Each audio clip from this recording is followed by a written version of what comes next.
Natulungan ang bagsak ngayon ng isang top 5 regional most wanted person na may kasong statutory rape sa Operasyon May Kawayan PNP. Patrolwoman Mildred Tawagon, ibalita mo. Naaresto ng May Kawayan City Police Station ng isa sa top 5 most wanted person, regional level sa isang mabilis at matagumpay na operasyon sa barangay Saloysoy, May Kawayan City, Bulacan nito lamang ika-1 ng Disyembre taong kasalukuyan. Kinilala ni Police Lieutenant Colonel Melvin M. Florida Jr., hepe ng May Kawayan CPS, ang suspect na si alias Bajay, 26 anyos at residente ng naturang barangay.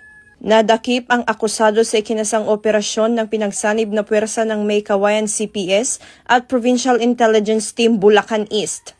Ang pag-aresto ay isinagawa sa bisa ng warrant of arrest para sa kasong statutory rape na inilabas ni Honorable Olivia V. Escobia Samar, presiding judge ng Regional Trial Court Branch 79 Malolos City, na walang inirekomendang piyansa. Ipinaalam sa akusado ang kanyang mga karapatan sa wikang kanyang nauunawaan bago isinailalim sa wastong dokumentasyon at tamang disposisyon. Patuloy ang Bulacan PNP sa ilalim ng pamumuno ni Police Colonel Angel L. Garciliano, Provincial Director ng Bulacan Police Provincial Office, sa mas pinaigting na kampanya laban sa kriminalidad at sa mahigpit na pagpapatupad ng batas.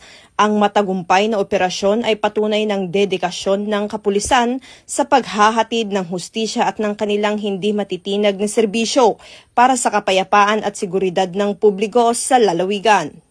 Mula dito sa Bulacan Police Provincial Office, ako ang inyong PNN correspondent, Patrolwoman Mildred A. Tawagon, alagad ng batas, tagataguyod ng Balitang Pulis.